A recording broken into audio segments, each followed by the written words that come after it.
Hello everyone, আসসালামু আলাইকুম। আজ আপনাদের সাথে শেয়ার করব ভেন্ডির দো পেঁয়াজার রেসিপি। এই রেসিপিটা ভাত, রুটি সবের সাথেই সার্ভ করতে পারবেন। খেতে কিন্তু খুবই ভালো লাগে। কিভাবে রান্না করলে ভেন্ডিগুলো ভেঙে যাবে না আর কোনো রকম জল ছাড়াই সেদ্ধ হয়ে যায় ভেন্ডিগুলো, সেটাই আপনাদের সাথে শেয়ার করব। ফুল রেসিপিটি স্কিপ না করে দেখতে থাকুন। তার জন্য আমি এখানে ভেন্ডি নিয়েছি। ভেন্ডিগুলো আমি কেটে নিয়েছি, একটা ভেন্ডি দুই ভাগ করে নিয়েছি, এরকম ছোট ছোট পিস করে কেটে নিয়েছি। আপনারাও কেটে নেবেন। আর নিয়েছি এখানে সর্ষের তেলে রান্নাটা করব। গ্যাসের ফ্লেমটা হাইতে রেখে তেলটা গরম হয়ে গেলে দিয়ে দিতে হবে কেটে রাখা ভেন্ডিগুলো। তো ভেন্ডিটা আগে ভেজে নিতে হবে। কিছুক্ষণ নাড়াচাড়া করে আমি ভেন্ডিটাকে ভেজে নিচ্ছি। এইভাবে অবশ্যই একবার রান্না করবেন, তাহলে কিন্তু খুবই স্বাদ পাবেন। এখানে ঢাকা দিয়ে দেবো, গ্যাসের ফ্লেমটা লো টু মিডিয়াম করে, যাতে ভেন্ডিগুলো সেদ্ধও হয়ে যায় আর লাল লাল করে ভাজাও হয়। কেন কি কোনো রকম জল আমি এটার মধ্যে ইউজ করব না, তাই আমি ঢাকা দিয়ে দিয়ে ভেন্ডিটাকে ভেজেও নেবো আর সেদ্ধও করব। তো আরেক দিকে কেটে নিয়েছি দুটো পেঁয়াজ কুচো করে নিয়েছি, বড় সাইজের টমেটো কেটে নিয়েছি, আর দুটো পেঁয়াজের পাপড়িগুলো আমি আলাদা করে নিয়েছি 4 ভাগ করে। তো এইভাবে কেটে নিতে হবে। তারপরে ভেন্ডিটা যখন অনেকটাই ভাজা হয়ে আসবে, তখন সেই পেঁয়াজের পাপড়িগুলো দিয়ে দিতে হবে, দিয়ে ভেন্ডির সাথে ভেজে নিতে হবে পেঁয়াজটাকেও। তো এখানে একটুখানি পেঁয়াজটাকেও ভেজে নেবো ভেন্ডির সাথে, যাতে একটুখানি কালারটা চেঞ্জ হয়ে যায় পেঁয়াজের।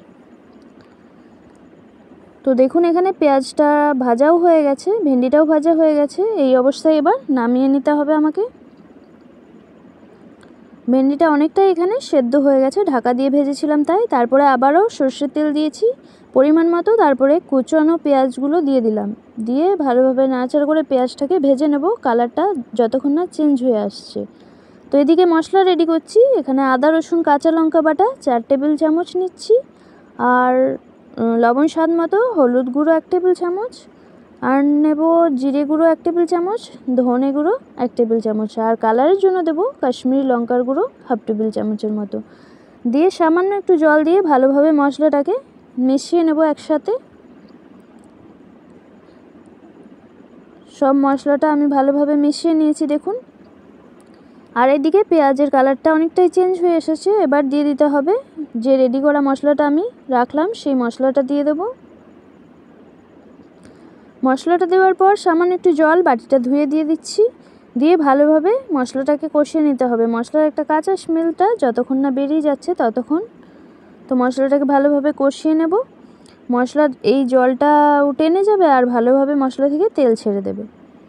তো দেখুন এখানে মশলাটা অনেকটাই কষানো হয়ে গেছে, তেল ছেড়ে দিয়েছে মশলা থেকে। এবার দিয়ে দেব ভেজে রাখা ভেন্ডিগুলো। এখানে যে পেঁয়াজটা আমি ভেন্ডির সাথে ভেজেছিলাম সেটা কিন্তু আমি আলাদা করে নিয়েছি। কম ভেন্ডি ছিল তাই আমি আলাদা করে নিয়েছি, আর বেশি ভেন্ডি হলে আর বেশি পেঁয়াজ হলে আলাদা আলাদাই ভাজতে হতো। কম ছিল বলে আমি পেঁয়াজ ভেন্ডি একসাথে ভেজে নিয়েছিলাম। তো ভেন্ডিটা দিয়ে ভেন্ডিটাকে মশলার সাথে ভালোভাবে কষিয়ে নেব। ভালোভাবে কষাচ্ছি আমি এখানে ঢাকা দিয়ে দিয়ে, গ্যাসের ফ্লেমটা লো টু মিডিয়াম করে, যাতে ভেন্ডিটা আরও ভালোভাবে সেদ্ধ হয়ে যায়। তো এখানে ঢাকাটা খুলে দেখে নিচ্ছি। ঢাকাটা খুলে দেখার পর এখানে অনেকটাই ভেন্ডিটা নরম হয়ে এসেছে, তাই এরকম লাগছে, খুব সুন্দরভাবে সেদ্ধও হয়ে গেছে। তো এই সময়ে দিয়ে দিতে হবে কেটে রাখা টমেটোগুলো। তারপরে টমেটোটার সাথেও আবারও ভালোভাবে কষিয়ে নিচ্ছি একবার।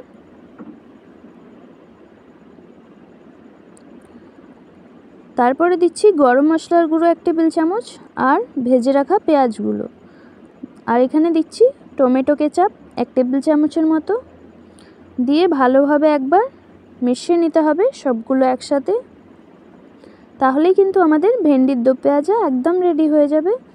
এইরকম স্বাদে ভেন্ডির দো পেঁয়াজা খেতে ভাত বা গরম রুটির সাথে খেতে অসাধারণ লাগে। কোনো রকম জল ছাড়াই এই রেসিপিটা রেডি হয়ে যাবে আপনাদের। আর ভেন্ডিটা খুব সুন্দরভাবে সেদ্ধ হয়ে গেছে, আর একটাও ভেন্ডি কিন্তু ভেঙে যায়নি।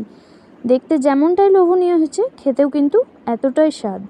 তো এখানে কিছুক্ষণ রেস্টে রেখে দিচ্ছি, তারপরে সার্ভ করে নিতে হবে। তো আমার রেসিপিটা কেমন লাগলো আমাকে কমেন্ট বক্সে অবশ্যই জানাবেন। আর চ্যানেলটিকে সাবস্ক্রাইব করে পাশে থাকা বেল আইকনটি প্রেস করে দেবেন। আল্লাহ হাফিজ।